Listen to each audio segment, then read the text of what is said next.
Hello and welcome everybody. In this video I'm going to show you how to use the tracking tool on sticky post system.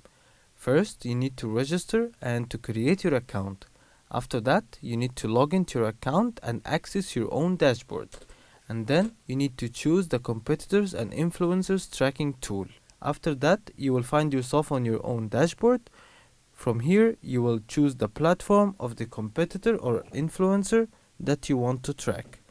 Let's for example try Will Smith.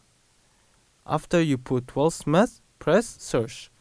As you can see, all the information came. You can see here that you will find a wide range of different information related to Will Smith, like the number of followers and uploads and also the percentage of engagement.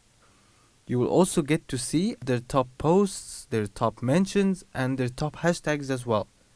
Also engagement rates on the platform itself. Also you will get statistics summary for the account status and also an average engagement rate chart. In the very end you will find the search bar in case you want to repeat the process and try with another competitor.